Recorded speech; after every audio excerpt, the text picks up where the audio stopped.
Hi there, I'm Eric Wordweaver Sjerven, Goldie of the Ridgar folk here in East Texas, and I'd like to welcome you to The Raven's Call.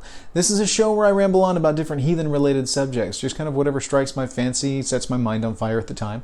Big UPG warning at the beginning of these. This is my take on heathenry. I'm very much a modern heathen. I'm not what you would call a historical heathen. I'm also not one given to kind of the fluffy bunny, do whatever you want kind of things. I'm very much a middle-of-the-road kind of guy, which the more extreme views of heathenry have a hard time processing. But that's me. I'm very tribal-based in my approach, and very much organic, growing, modern heathenry, and big focus on grassroots heathenry. So anyway, most of you already know that, but that's for anybody that's new to the channel. Before we get started, a little bit of housekeeping stuff. Down below, you're going to see the subscribe button, the bell, all that. Interact with it all. Subscribe, ding the bell, comment, all of that fun stuff. Share out the videos wherever you feel like they're appropriate. This is one of those things where the more you interact with it, the more it's going to show up on other people's feeds, etc., etc., etc. You know, YouTube algorithms. By the time you have found my channel on here, you already kind of know how YouTube works. So get it out there, let people see it. If you feel like it's something that you want to see show up to other people, or if you want to see more like it pop up on your feed. So all my contact information is down there on the bottom. You'll find email, Facebook group. Facebook group is great. That's where I do a lot of my interacting with people. There's like 300 something people involved there. We do some networking. I poll the people for ideas for the show, for input regarding episodes, just fun stuff like that. Share out anything that I share out is going to show up on the Wordweaver Productions Facebook group. So follow me there. Twitter, I'm trying to get a little bit more active with Twitter. The more that I look at Twitter, the more I remember why I dislike Twitter. I can't stand Twitter. Never have been able to just brook it. It drives me nuts. But I'm going to try it anyway, so we'll see where it goes. Beyond that, mailing address, stuff like that, if you want to send in like fan art or anything of that nature, fan art I will try and show on the channel when I get stuff, if anybody chooses to send anything in. So it's all there. Anyway, on with this particular episode. Now, this is a viewer request. I like to do these, and this is not one that I can attribute to any one particular viewer. This is something that has come around in a number of my conversations, and it's something that always kind of baffles me, in that it is a question because it seems to me like it should be fairly obvious. And so, but given all of that, I thought we'd go ahead and give it a video just to honor those requests and, kind of formalize something into the narrative of the channel. And so that is the subject of ancestor veneration. Now, a lot of people call it ancestor worship. I find that's a bit of a misnomer because it's not really worship per se. I view what we do with the gods and goddesses more as worship. And I know some people have issues with that term in general, and I get that. That's typically baggage from previous religious interactions, whether it be a previous religion that they have interacted with or associations with larger religions in their area for which they might feel some contempt or at least some hard feelings of sorts. And there's nothing wrong with that. I mean, everybody's got their baggage. We're all growing and learning and doing. So whatever terminology you choose to use is up to you. Words mean a lot to me, as you can tell with the whole Wordweaver title and whatnot. Veneration seems much more apropos to me when it comes to what we do with the ancestors, because that's the crux of what you're trying to do here. Now, in conversations with some other heathens that I've had, I've come to kind of the feeling that the most impact that we have from our ancestors comes from about 4 or 5 generations back. Some would say as little as 3, some would go a little bit further back, but about 4 or 5 seems to be the most impactful set of generations with regards to your specific standing. This deals with Orlog, this deals with your sociopolitical standing, your ingrained culture from your family of origin, things like that. And beyond that, going back, there's not as much impact. Not to say that there's not some impact. As we've stated in a previous video, the traditions that are passed down by previous generations do survive into current generations and influence those generations. But but it's most specifically what the past 4 or 5 generations have done with those traditions that have the most impact on your where you are in everything. It could be that, a tradition survived for, 20, 30 generations through a family, only to be, lost a few generations back. And anything more than 4 or 5 generations back, you're going to have a hard time revitalizing that particular tradition, simply because there's not a narrative within the family still of that tradition's reasoning, existence, etc., etc., etc. Now, those that are skilled with their genealogy or really know how to get in there and get information from their families as far as past generations can revitalize those to an extent. We talked about that some in the Praxis and Thu episode. It's a thing. We work to kind of build our own traditions in the modern day, and a lot of that's influenced by previous generations. And most of the impact you will have from previous generations is from that past 4 or 5. You're going to look most strongly from the parents and the grandparents, great-grandparents to an extent.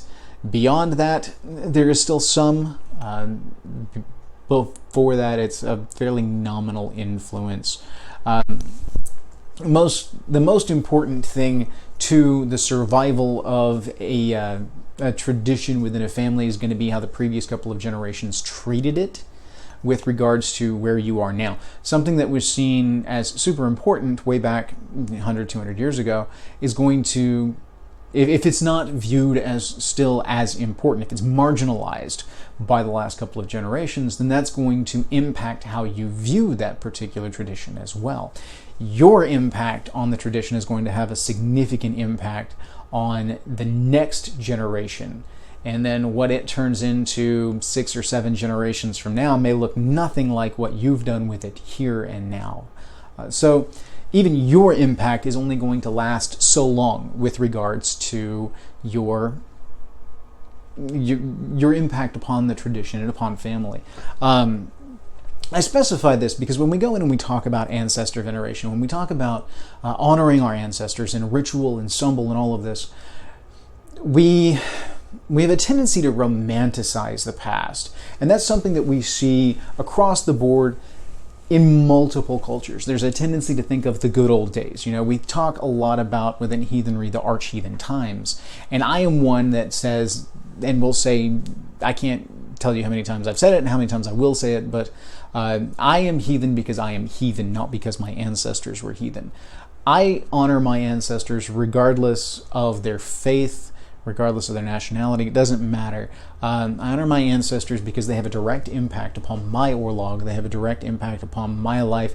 And if it weren't for those in my immediate line, I wouldn't be here. If my grandfather hadn't married my grandmother, when he did, where he did, etc., etc., etc., the cogs would not have been in place for my father to meet my mother and for me to be here at all. So if my father had been born, a few years earlier or later, they might not have crossed paths and I might not be here. There might have been an age difference that impacted their compatibility, all of that. So I'm grateful to my ancestors for the decisions and actions that they made. We'll come back a little bit to decisions and deeds and actions of our ancestors because they're not all positive, and we will kind of touch a little bit on that and how we handle those things, okay? Now, you are the living legacy of your family line, and so one of the key tent poles to heathenry, as I view it, is the veneration of ancestors. My big main tent poles are the worship of the gods, the honoring of the ancestors, interaction with the Vetir, and our relationship with our immediate community, our Inengarth, our tribes, our folk communities around that. Those are like the main 4 tent poles for me. That covers the spiritual side with the ancestors and the Vetir. It covers the religious side with the gods, and it covers the social, cultural elements with our immediate communities and people. Now, it's fun to go back and look at our ancestors all the way back as far as we can go. I love the genealogy. I love knowing where my family comes from. We've been able to trace our family back quite a bit, all the way back to Magnus the Berleg and back into Harald Fairhair's dynasty through a lot of the work that my great uncle Melvin did before he passed, and that some of which my mother has done in years after that. Now the Scandinavian side's all through my dad's side. My mom's heavy on the British and German side. A little bit of Irish in there too, which is kind of fun. And so I've got a lot of really cool family information, but the impact of some of those way back is fairly minimal on me today. The actions and deeds of Harald Fairhair have a bigger impact on global socioeconomic influences and developments in Scandinavia than they do how I live my daily life now.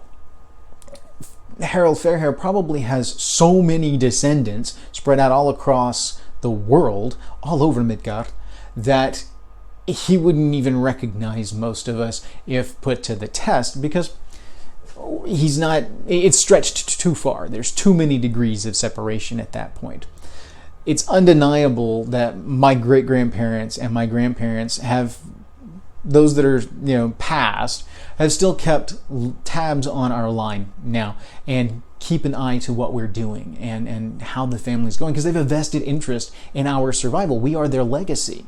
And so that is where my main focus is. My main focus is on the last few generations. When I sit in Sumbul, and in my second round within my tribe, the way our Thu is, we do a 3-round Sumbul. The first round being to the gods and goddesses, the second round being to the dearly departed, the ancestors, those that have had an immediate impact upon your orlog, some kind of measurable impact on how you got to be where you are right now. And then, of course, the third round is a more free round, toasts, oaths, and boasts, which is more about the community. So it's the religious, the spiritual, and the cultural all within one ritual, which is why Sumbul is my favorite ritual that we do.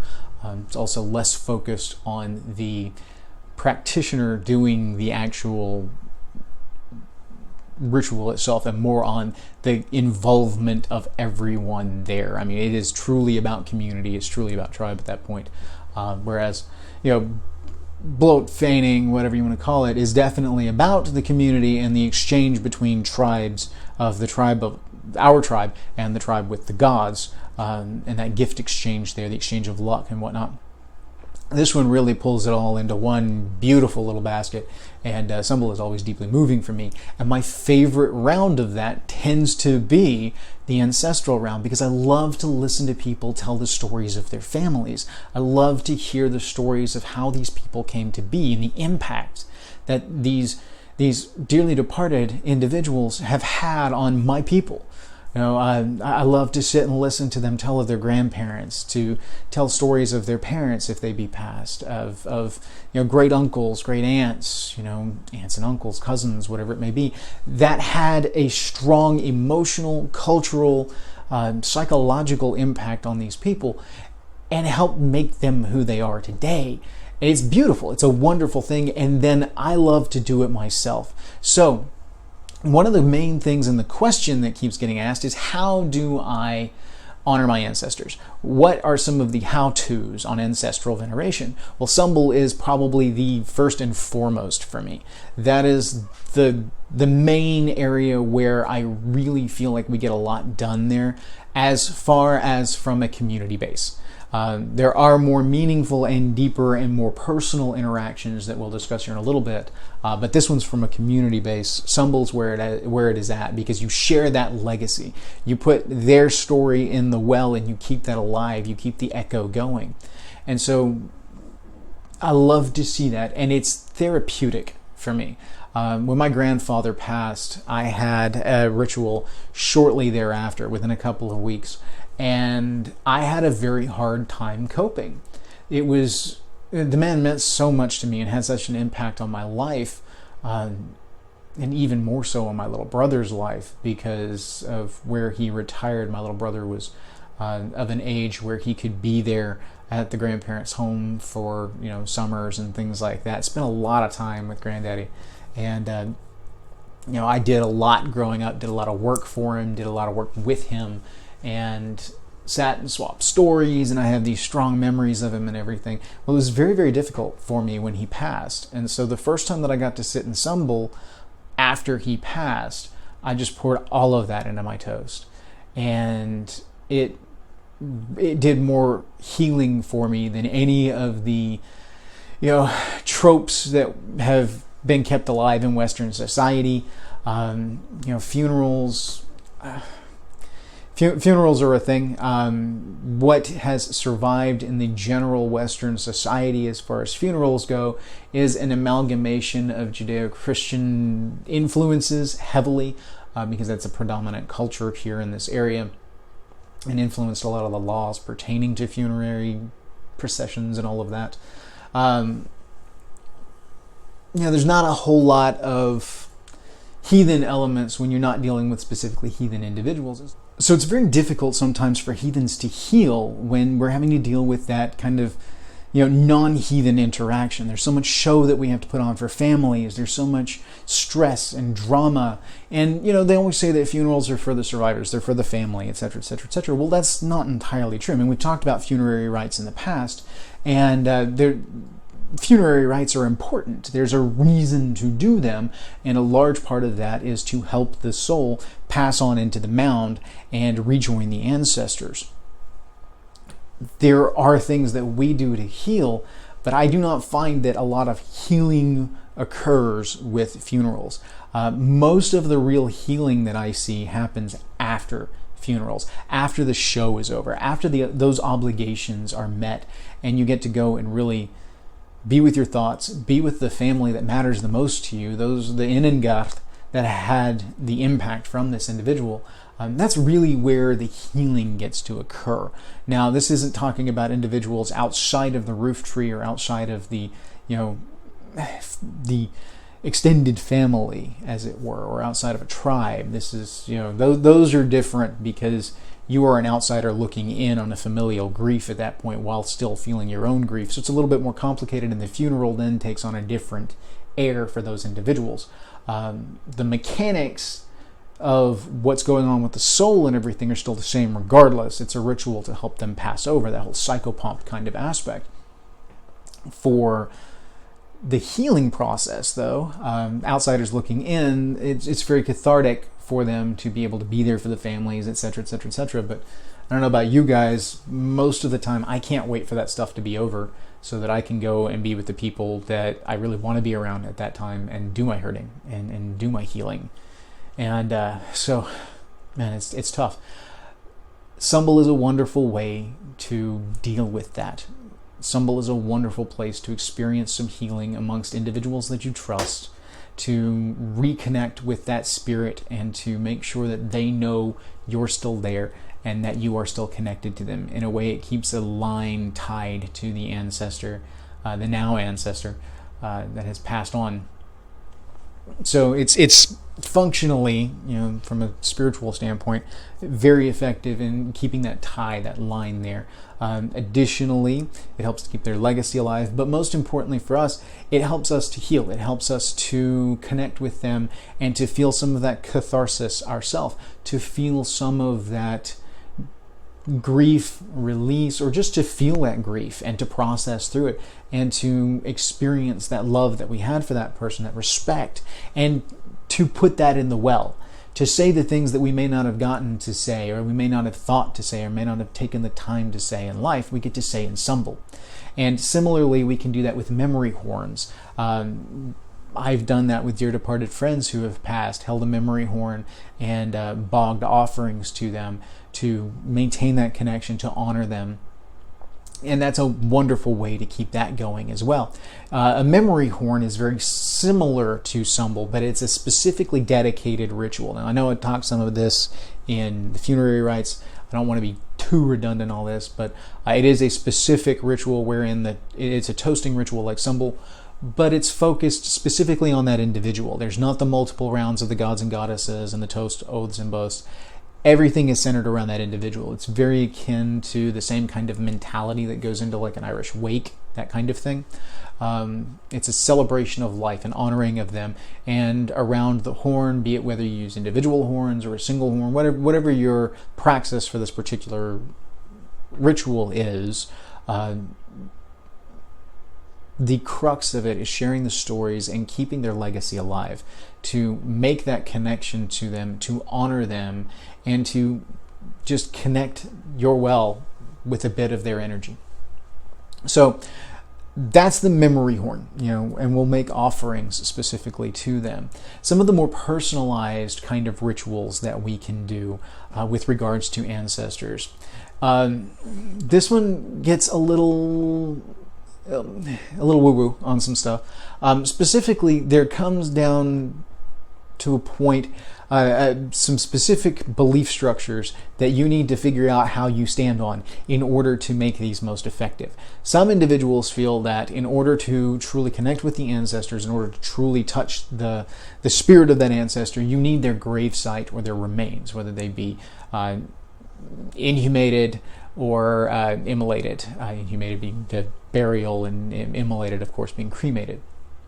Cremated remains you can go to, and there's a physical connection there, especially if you keep the cremated remains either with the family in the home, or if you spread them on communal property, family property, where you can then go and touch that spirit, because there is a part of the spirit that remains with the lich, the physical body, upon the death of the individual, and that makes a connection between the spiritual plane and the physical plane, all of which I see existing in profane space and time. You forge that connection, and that, like an altar that allows us to bridge the gap between the sacred and the profane within a sacred space and a ritual structure there, the lich, the corpse, whatever you want to call it, allows us that similar bridge past the permeable membrane into the underworld to be able to connect with those ancestors. That's one train of thought on it. Another train of thought on it is that because they are our ancestors and they are tied to our well and they are tied to our folk soul, we don't necessarily need that physical medium to be able to connect to them. I am one that falls kind of in the middle. I feel like we can connect to the ancestors without necessarily the physical medium of the body. I feel like if we do the practice right, and we can call out to them and we can forge that connection through usually some kind of memento, some kind of picture, keepsake, something like that helps us to create a focal point, an anchor, a beacon, if you will, we can shine a light to the other side where they can see where we are, and we can reach out to them. It's like telephoning them at that point in time. Now, my belief is that similar to those human interactions, telephone does well, but it's not nearly as powerful as face-to-face. So we can connect with them remotely, but it's still nowhere near as powerful as going to a gravesite or going to remains, if you can. Sometimes the circumstances of death prevent us from being able to do that, or just sheer distance prevents us from being able to do that. When distance is a factor, I find it to be advisable for individuals to make pilgrimages at reasonable time frames that work within your life and your capabilities. I mean, if you are strapped and check to check, and your great-grandfather is buried in California and you live in Wyoming, it may not necessarily be super feasible for you to go and visit the gravesite. But if you do ever find yourself traveling that way, it would be wise to stop in and say hi, kind of thing. I feel like the veil is thinnest at the grave, because that is where they still have a foot in the door, as it were. That's that physical body element that bridges the gap between the afterlife, the underworld, and the mound, and the physical world where we still exist, the overworld. With that, gravesite communions are extremely powerful and extremely meaningful. There's tons of references in the lore to kings who would go and sit on a mound sitting, uttasita, out sitting, where they would sit on the mound and commune with the spirit of that either fallen king, ancestor, whatever, seeking some kind of insight, some kind of wisdom. That's a large thing that I see there. We get our luck through a number of different means, one of which is from our ancestors, through our familial line, through our filgia, And then another is through our own deeds and actions, what we generate in this life. So we have inherited luck and we have generated luck, all of which go into the luck bank. Plus we get that which is gifted to us from the gods and goddesses. It's particularly effective if you think of it as a currency, and the different forms and ways that you can follow the flow of money. This is similar. You've got gifted, you've got that which you generate yourself, and you've got that which is inherited, etc., etc., etc. You get it. So we have that tie to the familial line. I find that going to the gravesite itself is, or to the remains in general, particularly effective in exchanging that luck, in making that connection. And like I was saying, the wisdom aspect seems to be a very strong part of what I see gained from interactions at the gravesite. A lot of times remote access will be a little guidance here and there, maybe a little help on something, mostly an exchange of luck, an offering made to the ancestors to show honor to them, to show that we still keep their memory alive. It's visiting grandma, so that grandma knows you love her and you get to spend time with grandma and you have meaningful interactions with grandma, and then grandma will look out for you when she can. It's the you can go to her when you need a pick-me-up, because anytime you've gone to Granny's house, she's had a plate of biscuits ready for you, and is, I think, maybe a southern thing. Sorry. But she's usually got food for you and takes care of you because you're her grandbaby, and she's always going to, regardless of what kind of trouble you may have gotten into, she's going to be there for you. And I realize it's a globalization. Not everybody has the same experiences or the same kind of frame of reference on that, but in general, that's what I'm going for. I also have the belief that in the afterlife, once in the mound, a lot of the mundanity of life gets boiled away because they're no longer tied to the same social structures that they were during life. They're not obligated to those things. They are still tied to the frith web. They are still tied to the family line and whatnot. But they don't have the same obligations to, politics and things like that. I see a lot of these things kind of fading away and meaning less to them than just simply the importance of family and the perpetuation of the line, keeping the luck strong in the line, those kind of things. So I do a lot of offerings to my ancestors. As a matter of fact, every day I put out an offering to my ancestors on my ancestral altar in my home, as a thanks to them for letting me be here today and for granting me those things that allow me to do what I do today. And then I give my earnest hope that I will make them proud. I ask them to smile on me, to grant me luck, to grant me insight, wisdom, and guidance where it might be needed. But ask them to look on me with pride and to smile on me as I go through my life and hopefully bring honor and pride to the family line. So the specifics on that is going to get down to individual hearth cult as far as what you do, what you offer, things like that. With a number of my family members, it's most effective for me to share a cup of coffee in the morning. It's communal, it's respectful because I bring it to them. I pour theirs before I pour my own. There's some specific things that I do in my personal ritual that show respect for the ancestors. Even if I am bleary-eyed and can barely hold myself up because I've been working weird shifts and weird hours, I still keep that tradition every single day. After the night has passed, I could have been drinking coffee all night long, but the first pot of coffee that I reflect as the day's cup of coffee, I give to them before I take my own. And that's just simply a sign of respect to them and an honoring of them. At festivals, I like to include a plate that is sharing in the feast that the community is sharing. Because when we do our festivals, we bring our tribe in, we bring some select guests, extended family, both heathen and non-heathen all together, and then the heathens of us will go off and do blow-up feigning, etc., etc. And then we'll come back, we'll have our camaraderie, we'll have our games and things like that. And then throughout the day, the non-heathens will kind of phase out, the heathens will remain, and the heathen-friendly, those that want to be included in it, and we will sit and have Sumbul usually as our close, because at that point we've boiled down to the ones that really want to be a part of that. And usually they're sticking out for that specific ritual. And so I like to bookend with ritual. I like to open with a bloat and feigning kind of situation and then close with Sumbul. In this, when we do offerings to the ancestors, we'll set aside a plate, and they are served before the rest of us. I will set aside a plate. If we're doing it at my house, I'll set aside a plate for my husviti and my hearth gods, and I'll also set aside an ancestral plate. It's very common at different rituals, especially those during the time of year that I refer to as the season of the witch. This is the time of year that I see being from starting at winter nights through the end of Yule, where the veil is the thinnest and the ancestors are more easy to contact. It's easier to bring them over to our side or to reach over to their side and connect with them. This is largely why I feel like cultures across the world embrace ancestral worship more heavily during these times of year, simply because the mechanics of the veil being thinnest then. Dia de los Muertos is during this time of year-ish. Sjerven is during this time of year-ish.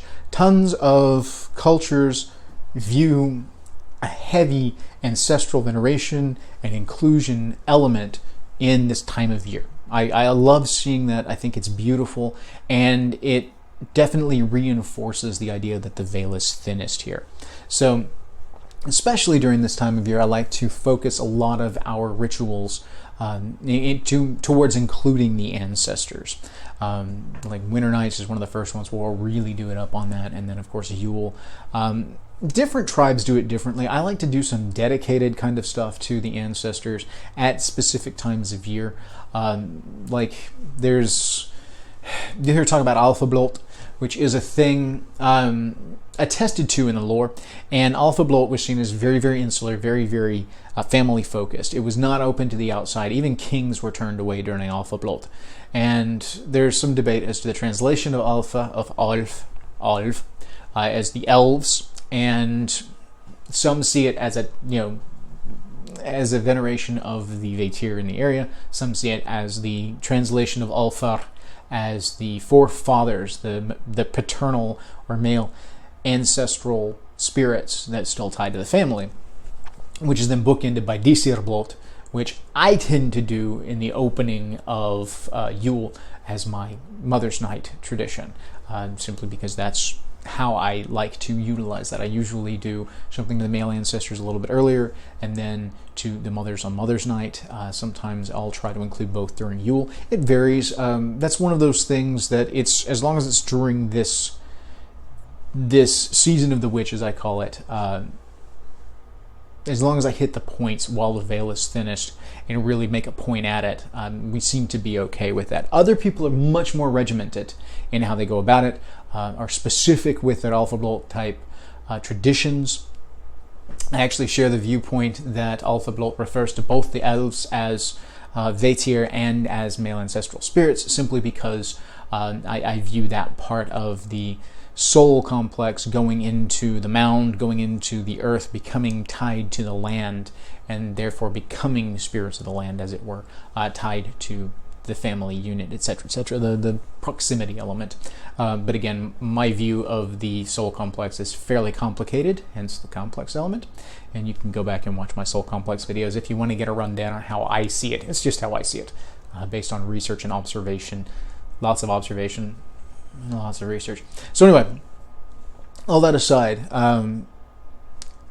that's one of the ways that you can choose to honor the ancestors, is to do dedicated rituals specifically throughout the year to honor these. When you do those, I like to have an altar set up specifically for the ancestors that we're venerating at that period of time.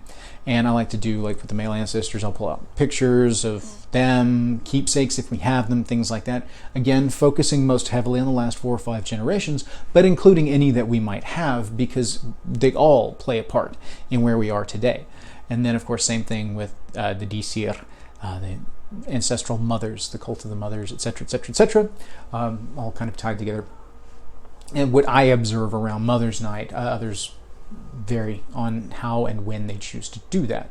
Nonetheless, I like to make sure those elements are there. And then, of course, in every ritual we do, in every festival we do throughout the year, I set out an ancestors' table, altar, at least a plate of offering to them, wherein everyone gathers and we honor everyone's ancestors that are there at the time. I love the tradition of being able to put out a table especially the venue will support it, a table where people are invited to bring mementos, pictures, things like that that will include their ancestors' spirits with the festival. It's part of the reason why we like to do our kind of bloat and feast at the beginning. We ask the gods to come be with us, to bless us, and then we feast together as a tribe, and we open the feasting with a gift and honoring to our hearth gods and to our ancestors, to invite the ancestors to sit at table with us, to be with us during ritual, to celebrate with us and be there for us, with us, all of this. So I love the mechanics that go into that. The food offerings are great because they can be carried across to the other side by Vetir, by spirits. They can be buried, they can be left to the Vetir to carry off to the other side because the Vetir can cross the veil more easily than we can. They can be bogged, some of them can be burned, not all, it just depends. But food offerings are communal. You're sharing in the sustenance of the family. Where they fed you, you feed them. And it's a reciprocation element, which I feel is very apropos to what we're trying to do here. We're reciprocating the care and honor that they granted us in the afterlife, where they're no longer able to do it for themselves here. We stand up and do it for them.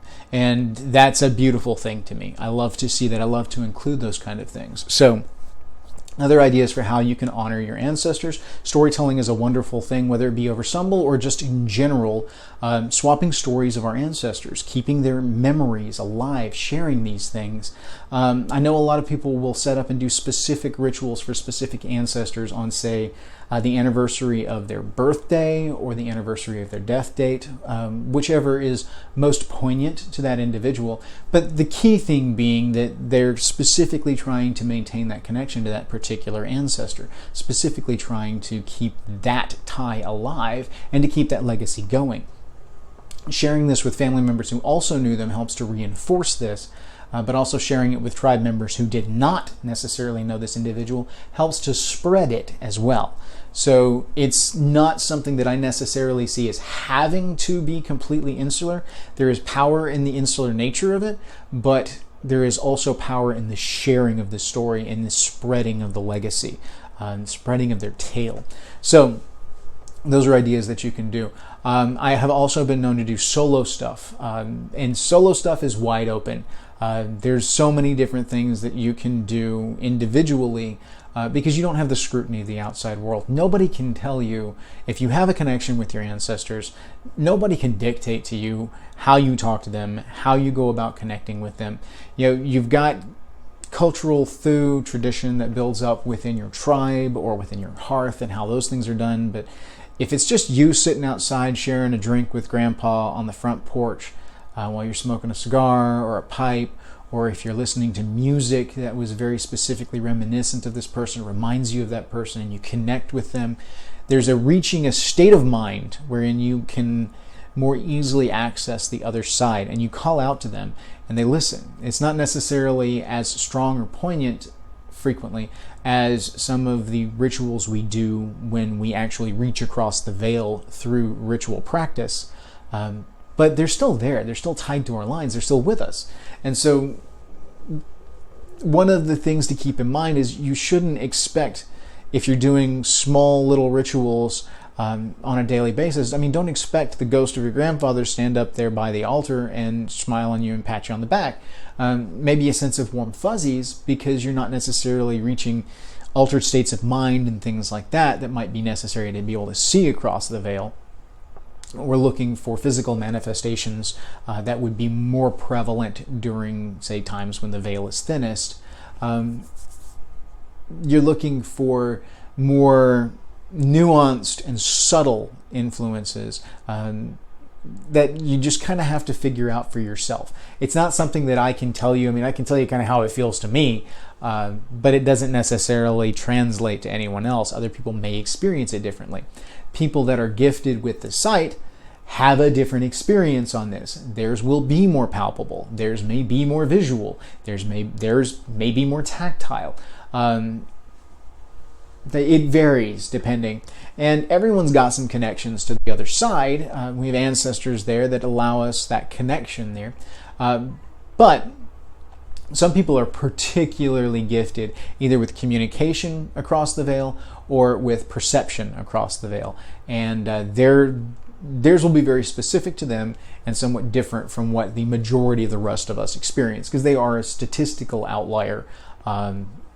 There's still a lot of them just by sheer numbers alone, but those that are truly gifted with the sight, they're more of a statistical outlier, which makes them more special in that respect. So that being said, there's a lot of things that you can do, and that's the big thing with this whole question is, how do I honor my ancestors? Well, you have to decide that. The big thing is you honor your ancestors. You go out there and you tell their stories, you keep their stuff alive, you do things to honor them, do things in their name. The options abound with respect to how you can go about it. The big thing is knowing that it's something that I feel in my approach to heathenry should be integrated with heathenry in general. It's not something that's necessarily set aside and special for like this one day a year we do this with the ancestors. No, I do stuff with my ancestors every day. I just do big blowouts on some specific days throughout the year in order to really jive that in. It's like phoning home. It's like phoning to the grandmother frequently and then actually going to visit her on occasion. That's kind of how I see the whole smaller ritual versus larger ritual element. You really are making that connection very strong and really reconnecting there. You're getting to sit and share stories. You're getting to sit and share a meal together, things like that. And it's a beautiful thing. It's a wonderful thing and really deeply meaningful. And so I hope that this ramble, I know I've given some specifics, but I try in general not to give too many specifics on how to do it. I'm not going to tell you, go out and make this and make that and give offering to them this way, because it's different for everyone. What's right for your hall is right for your hall, and it's not necessarily for anyone else. Your hall, your call. Not my hall, not my call. I mean, it's my catchphrase for a reason. So I'm not going to tell you how to connect to your ancestors. You have to figure that out. I can give you some ideas on how I do it and how I've seen other people do it. And some general good practice as far as how to maintain those relationships, such as Sumbul and memory horns and daily rituals and ancestor plates at festivals and feasts, doing a big blot like Alpha blot or Deser blot, where you really focus on those things. Those kind of things are all tools that you can use to maintain that relationship. The big thing is just maintaining the relationship, getting out and doing something. You can have all the intentions in the world, but if you don't actually do, then you're not really achieving anything. You're not maintaining that relationship. You're letting the grass grow tall on the road to this ancestor's home. And you can think about it like if you haven't called your grandmother in a while, you might miss opportunities and things like that. That relationship becomes strained, neglected.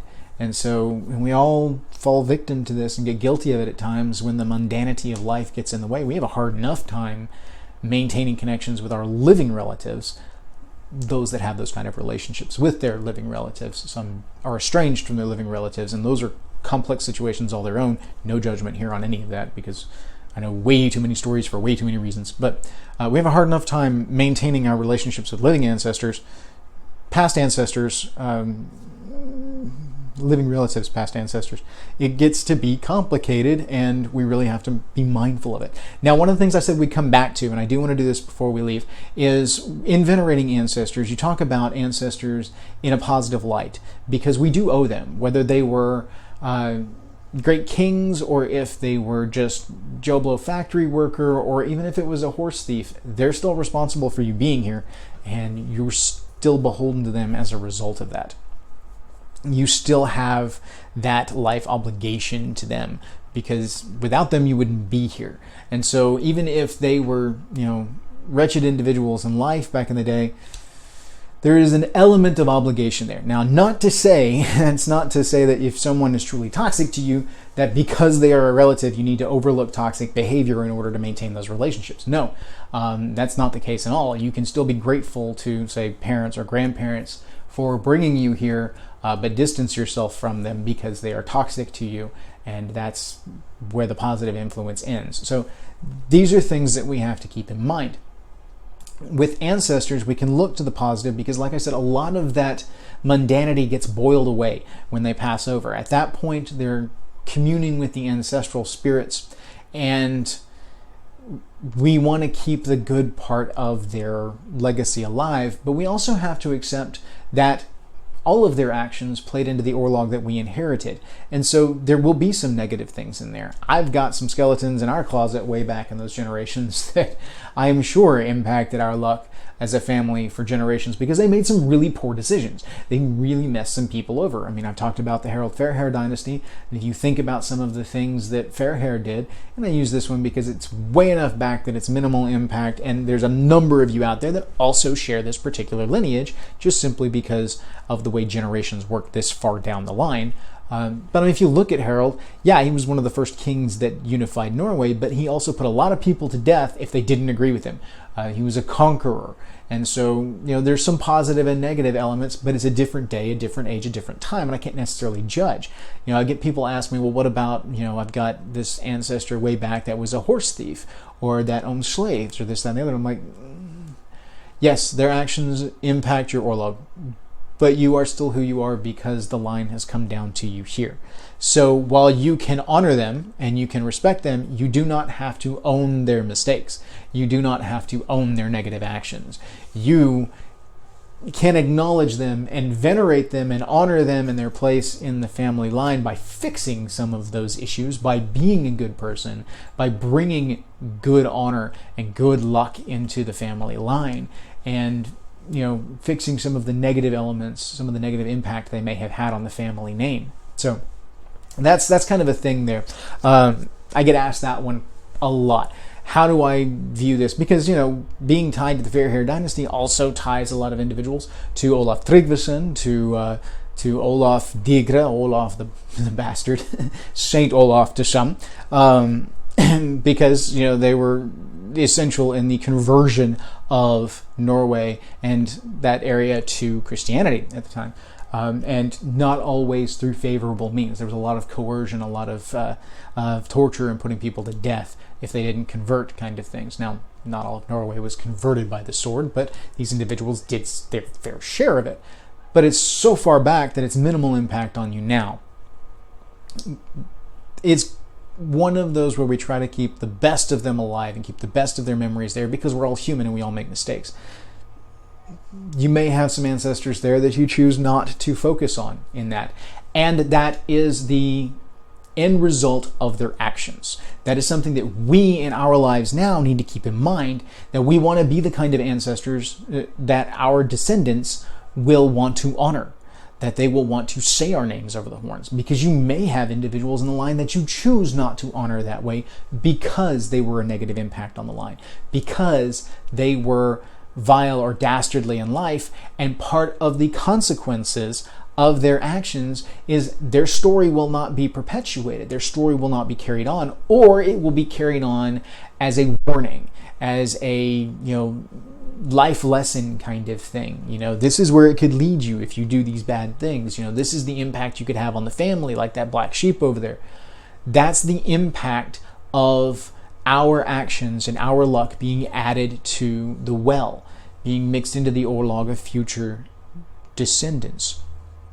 As a result, we may do things in ways or do specific things that specifically cast us out of the veneration of future generations.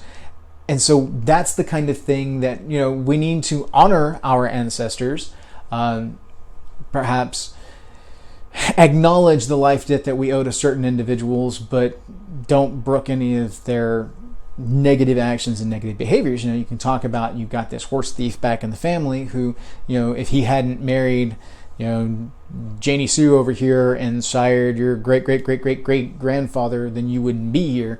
But he was still a horse thief. He was still, a conniver. He was still a murderer. He was still these things. And so you need to know that that's there and be able to say, hey, look, that's not who we are now. We have turned, through my actions and the actions of my ancestors following him, and even those preceding him, we have drowned out that negative influence, and we are proud that we were able to absorb that. So even though he had a hard time, or fell on hard times, or did bad things, the family is still strong. So kind of a particular take on that. Again, my views could be different from other individuals, but it's not a case of excusing negative behavior. It's not a case of simply overlooking negative behavior. It's the fact that through action and deed, through consequence, we can drown out their negative behaviors. We can be a more positive influence on the family line and the luck of the family. And we honor and reinforce those connections that were positive ties to the line, that were strong luck added to the line. So those are the kind of things that I get asked a lot. And it's like, it's not a simple answer. You know, in order to talk about how we deal with the impact of ancestors with negative actions, you kind of have to talk about all this other ancestral impact and veneration and why and how and all of that in order to set the stage to be able to discuss those things, because the context is necessary. So a lot of times when I ramble on, what I'm trying to do is establish context on things, which is why I'll pull it back to my point after I've rambled to set context and whatnot. Anyway, so I hope that helps a little bit. Again, this is a conversation that could go on for days as far as how, why, what with regards to ancestral veneration. And I've touched on it some in my previous videos. A lot of times it's tied to just the general discussion of ritual, or in one of my rants, my anti-racism rants and stuff like that. But this one's specifically about how do we honor our ancestors? Why do we honor our ancestors? And there you have it. And for me, I honor my ancestors regardless of their faith, regardless of where they're from, because my Christian ancestors are still responsible for me being here. If they hadn't done what they did when they did it within the context of their culture, the variables would have changed and I wouldn't be here. So I still owe them for that. Now, you know, I feel a tight connection with some of my very Christian ancestors because not that many generations back, that was what it was, you know. I mean, hell, one generation back is what it was, sort of. 2 generations really, because my parents don't necessarily fall into that category. They are their own thing. And so, but like my grandparents, very Christian, and that's fine. I honor them because they were good to their families. They took care of us. They protected us. They provided for us. And so I have the utmost respect for them. Same thing with my great-grandparents, hardworking individuals during hard times. And that's just how it is sometimes, you know. So I do have ones with actions and deeds that I prefer not to perpetuate, simply because, you know, I don't want to reinforce those kind of negative things, but I do understand and own that they are part of the orlog that I inherited. And I'm proud to say that, you know, the general lines of my family drown out most of the negative through all of our good, because the bad ones are typically outliers. It's you got to have generation upon generation of bad individuals to really kind of poison the well, as it were, or someone who does it in a splendid and magnificent grand stage kind of way. Think to some of the world wars, and it should give you some context for that. There are some things you can do on a big enough scale that it will taint the family line instantly, and then there'd be generations to try and make up for that, even if they can. So, but for the most part, average individuals, we're not going to taint the family line so much that it can't be absorbed. And, you know, my experience with family has been that, you know, you can go pretty far astray, but eventually at least some part of the family back there will still take you back in. So, you know, don't let it get you down if you've fallen on hard times, if you've made some bad decisions, or if you've just gotten kind of disconnected. Reconnect, try to do something your descendants will be proud of, and choose how you wish to honor your ancestors. Everything's going to be all right in the long run. So, with that, we're going to draw to a close. This turned out to be a longer episode than I anticipated, so I want to say thank you all for watching. I really appreciate the feedback that you give. I really appreciate you guys watching. For those that have made it this far in the episode, a vast majority of people don't make it this far in the episode, but thank you to those that do. Hail to you all. May your hearth fires burn bright.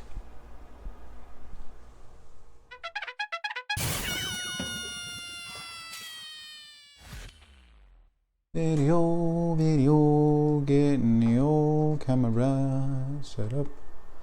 Rinky-dink setup. One of these days I need to invest in an upgraded setup. Setup. La da da da da, la da da dee dee da. Alright, guys. Oh, no, Twilight hates it when I put it over my shoulder. Oofda. Oofda. Alright. Let's talk a little bit about ancestor worship. Okay. Episode 104, I believe. 104. Ancestral worship. And yeah, okay. So, alright. See what we can do here. A little less door, a little more Havamal. There we go. Crooked camera. Alright. Crazy. Fun! Yay! Okay.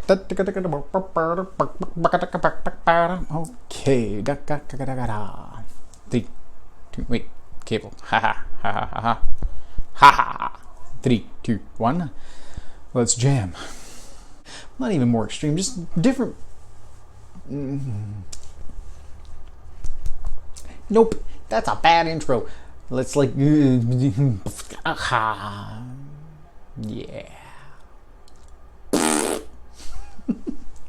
Bad intros drive me crazy. All right, 3, 2, 1, let's jam. Well, not everything.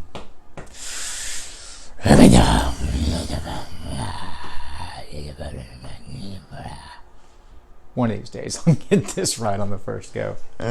Maybe. We'll see. And 3, 2, 1, let's jam.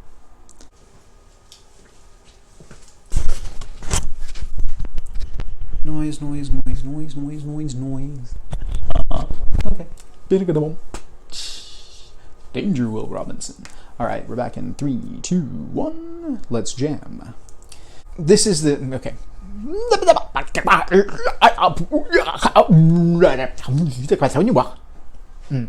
Yeah. And 3, 2, 1, let's jam.